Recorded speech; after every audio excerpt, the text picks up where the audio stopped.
Hi everyone, my name is Karen, this is my channel RatherBeReading, and today I'm bringing to you my May book haul.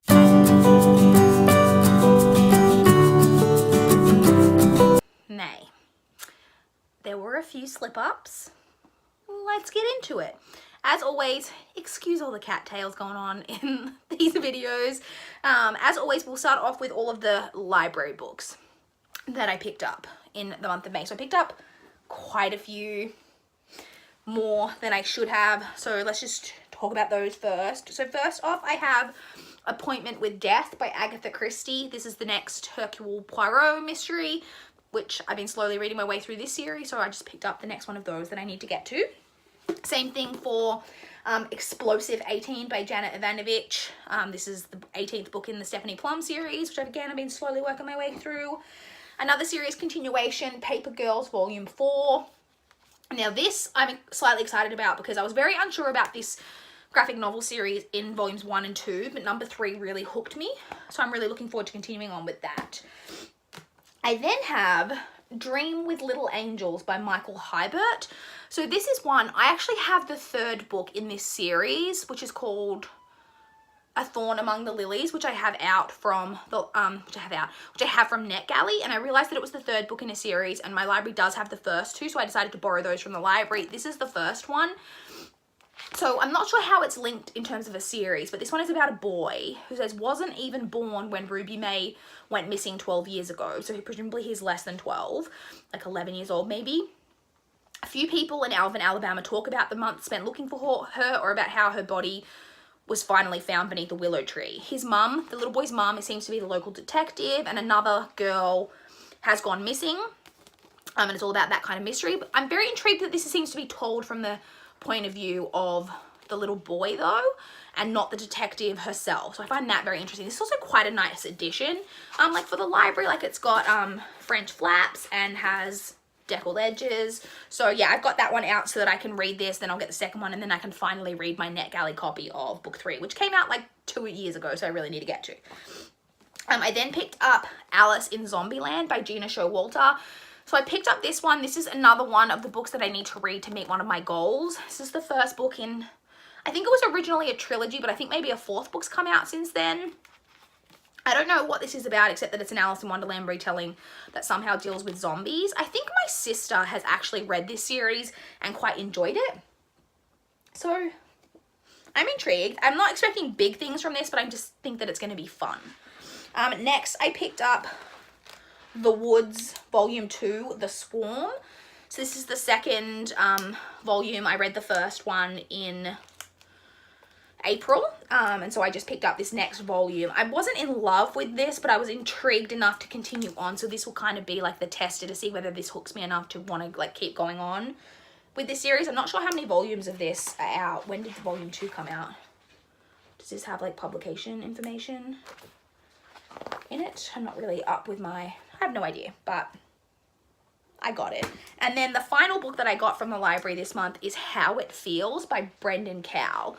So this is another one that I need to read to meet one of my goals for this year. And Brendan Cowell, so this is an Australian book, because Brendan Cowell, I don't know if you can see him there. Brendan Cowell is actually an Australian actor.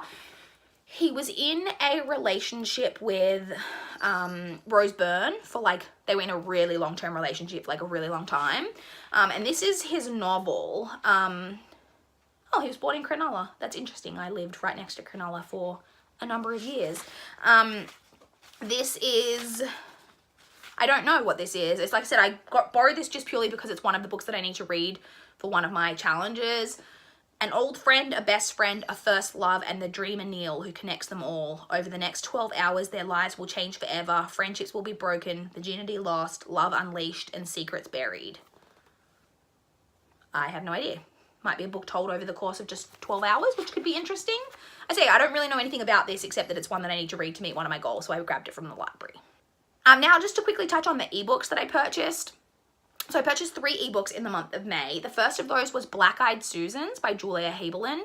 This is one that I've had marked as to read on Goodreads for a while, and it deals with one of my favorite like crime thriller tropes, which is the final girl / like sole survivor trope. So I think it's about a girl who was the victim of a serial killer, but she survived. and the serial killer has since gone to jail, and I think it's like 10 or 20 years later, something like that, and it's now coming to light that maybe he wasn't the killer after all, and that maybe the killer is still on the loose, that type of thing. Very cliche, but I love cliches in my thrillers, so really looking forward to getting to that one. And then the final two ebooks that I purchased is book 2 and book 3 in the like Foxhole Court series by Nora Sakavic. So the second book is The Raven King, and the third book is The King's Men. So this is a very, like, it's underhyped in terms of that it's self-published. Not a lot of people know about it, but the people who do know about it seem to love it and rave about it. I read the first book and I gave it just 3.5 stars.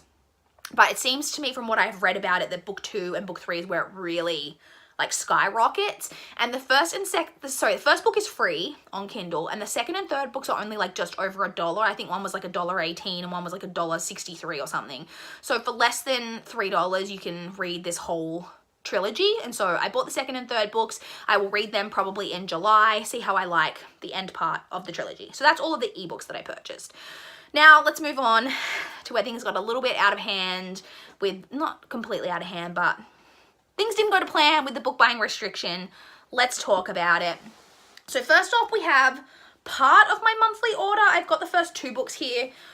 I placed the order obviously on the same day. All 3 books shipped on the exact same day, but in separate shipping packages. And then the first 2 came on the same day, and then the last one didn't come until right at the end of the month. I don't know why.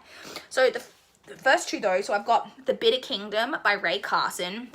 This is the third and final book of the Girl and Fire of Thorns trilogy. I own book 1 and 2, and so I wanted to get this third book so that I own the entire trilogy now. And then I also purchased Maybe Someday by Colleen Hoover. Colleen Hoover is an author that I'm slowly buying kind of her entire back catalogue, because she's an author I kind of want to read everything by. I think some will be hits, some will be misses, but I want to read everything. And I know this was a fairly popular one for a while. I'm not actually sure what it's about. I think this one and this musical thing on the front is leading me to believe that too. I think this one's got something to do with music, but this one's new adult too, and the one I've read her Slam series so far, which is young adult, so looking forward to getting into some of her more risque stuff. So next we have 3 books that I purchased at Dimmicks. So I went to Dimmicks when my brother's girlfriend was over for the weekend. We were in Rundle Mall, and I went to the Dimmicks there. Now, I bought these books by accident. And how you may be like, how did you buy books by accident?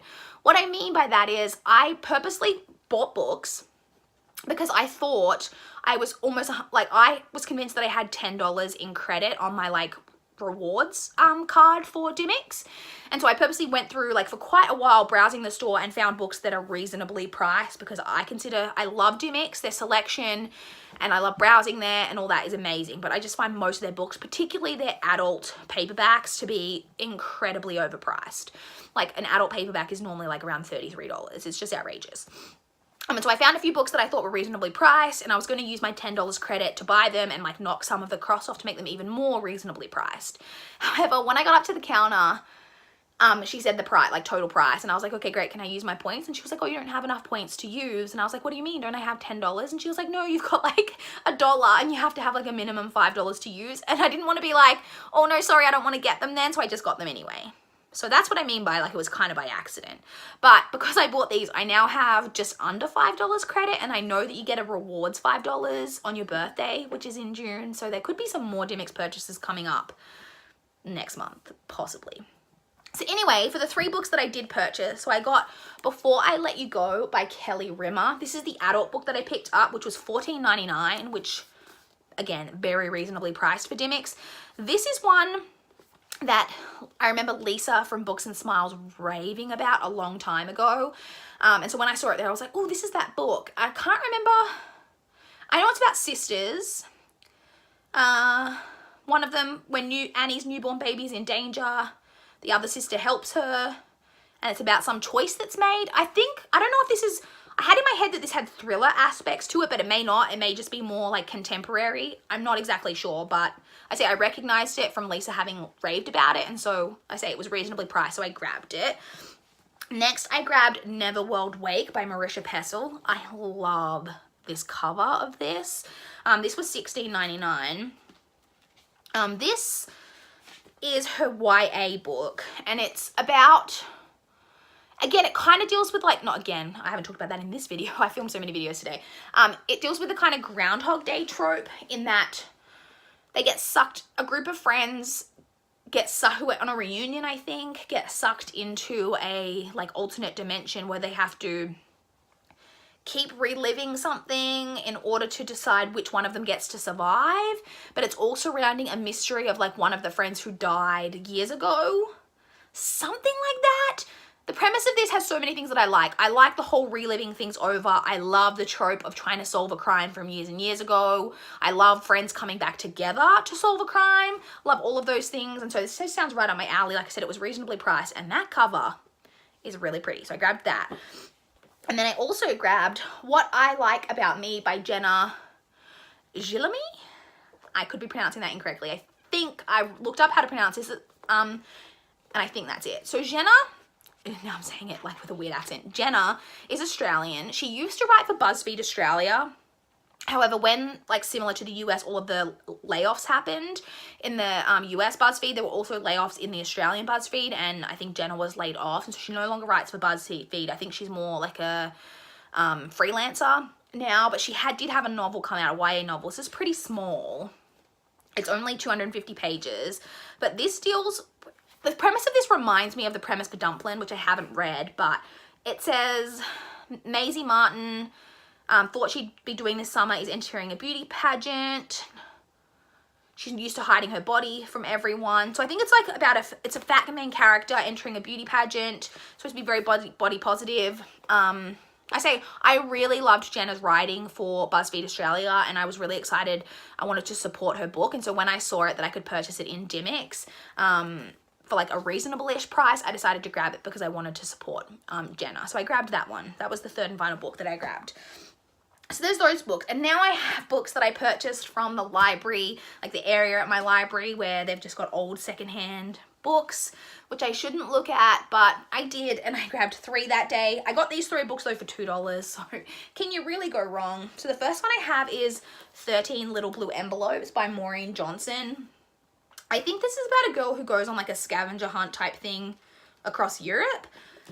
I can't remember. There's a booktuber who used to talk about this book, and I just recognized it and was like, oh, this is probably like really cheesy, like young YA that might be fun to check out. And so, like I say, it was really, really cheap, so I just grabbed it. And then I saw this book called The Good Mother by Kim Locke, which I hadn't heard of, but sounded like kind of a fun thriller. It says, one day, Fairly Winter receives a devastating phone call from her best friend is dead. She was a devoted mother. Then she receives a letter from her posted before she died. Says that, you know, I don't know, it's about her going on a journey to try to figure out, I think, what happened to her friend and whether maybe, I presume maybe it's a suicide versus murder thing. I don't know. It just looked fun.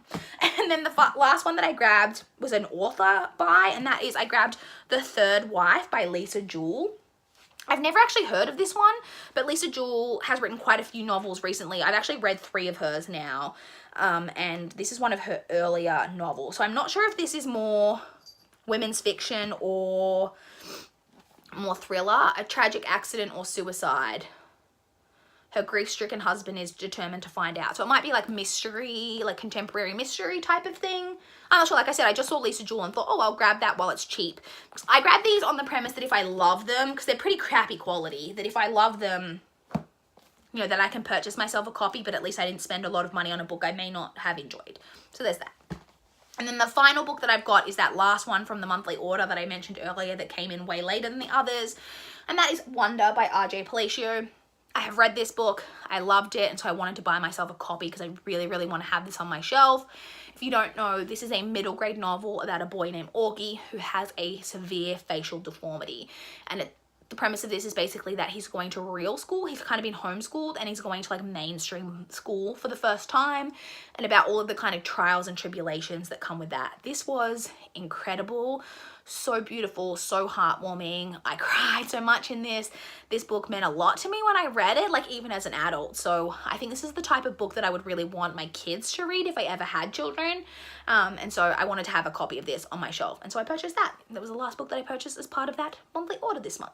So that's it. Those are all of the books that I purchased this month. Like I say, in terms of the physical pile, oh, I just dropped 2 of them. Let me grab those. So this is the physical pile. And I am supposed to have been on a book buying restriction. So clearly I'm failing a little bit, but honestly, it makes me happy to buy books and to receive books and to get books in any way. So, you know, it's kind of a win anyway. So yeah, I would love to chat with you guys in the comments down below if you've got any thoughts on any of the books that I've been reading or any books that you've been purchasing lately. Have you been trying to keep to a restriction? Have you been doing better than I have? I would love to know. Please like this video if you liked it. Please subscribe if you want to see more from my channel. That is all I have for this video today. Bye guys.